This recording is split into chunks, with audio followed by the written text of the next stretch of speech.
Is raining on the president's foreign policy campaign. This morning's Wall Street Journal detailing the president's plan to focus on Cuba, Iran, climate and trade after the 2012 election. But China, Russia and ISIS are hampering the president's efforts. And the Greek debt crisis is also in play here. I want to bring in Mark Serrano of Proactive Communications, which is a business and public policy resource to Fortune 500 companies. Mark, good to see you. Thanks for joining us.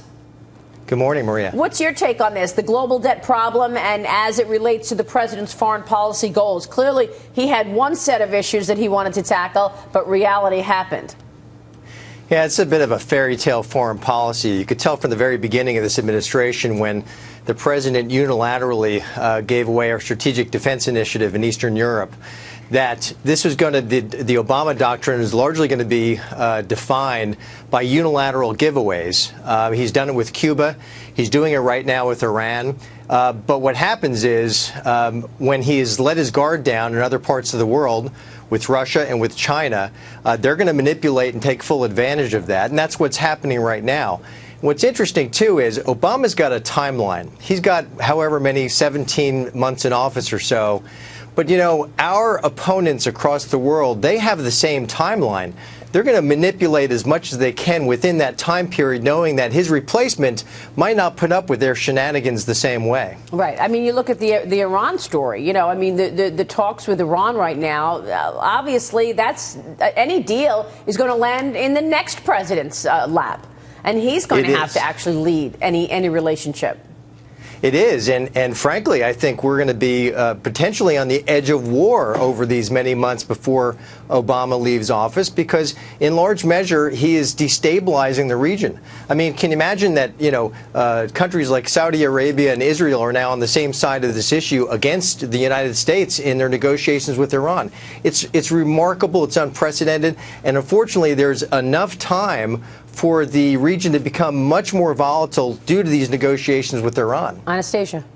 Mark, this is Anastasia here. So, you know, last year at the United Nations address, President Obama said that the #1 risk to the world right now is Russia and what it's doing to destabilize Ukraine. He actually listed that above ISIS. Do you agree with that?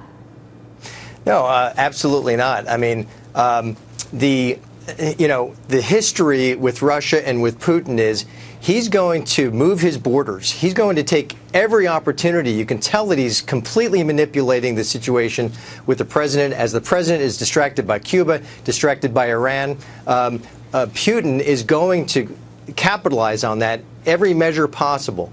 So he's got to look at these as equal threats to the world order and to a stabilized world right now, because of the way that Putin has, taken over in that part of Ukraine. Yeah. And so it's a real threat, and he's not taking that seriously enough.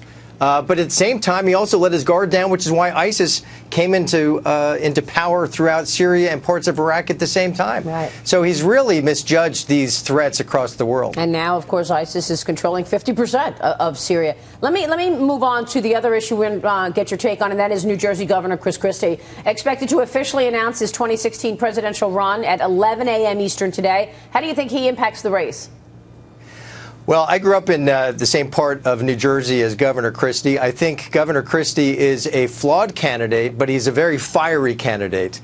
And his success, I think, will be judged by whether or not voters in the GOP primary are going to be looking for rhetoric or a record. Because if you match up Governor Christie's record against that of Scott Walker, or John Kasich, or Rick Perry, or Bobby Jindal, he does not have the same record. He doesn't have the same record of accomplishment. Even though he's picked some good fights over taxes and pensions, he does not have nearly the same record. But he's got some real rhetoric. I mean, nobody can run a town hall meeting like Chris Christie, and that's what he's going to do across New Hampshire. So I think in terms of its impact on the race, he will be a player.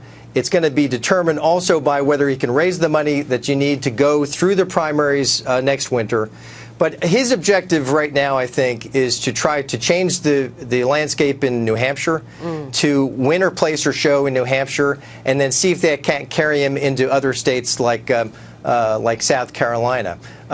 He's got a following. He has a lot of appeal. He's got sort of a mixed relationship with the media. But he's going to make a difference because, he has a big personality. He has a strong way with voters on a retail basis, which is big in New Hampshire. So he'll make a difference, but it's a crowded field. We'll see how he does. I think if he can raise the money, then he could be competitive. That's going to be determined in the next few months. That's interesting. I mean, what will voters be interested in? When you look at the unemployment rates in a state like Texas or Ohio, Wisconsin, it's a great story to tell. But, New Jersey's just not the same story. What do you think? Maybe it helps that Donald Trump is running because there's a bigger bloviator in the race than Chris Christie. Because I do think the reason he hasn't been polling well is because people outside of the Northeast don't like the fact that, well, he's a big mouth and he gets tough. I think Mark said it, that he doesn't quite have the same record as some of the other candidates. The state of New Jersey was downgraded 9 times under his tenure. So that's probably not the record. 9 that's times, right. Yeah. 9 times. And Bridgegate obviously hurt him a lot as well. That did not help either. But maybe, just maybe, one thing that Chris Christie can do that nobody else so far, I think, has done in the Republican race here is get the message out. There's 14 candidates out there, and if you're Hillary Clinton, who's virtually uncontested, you can get that message out.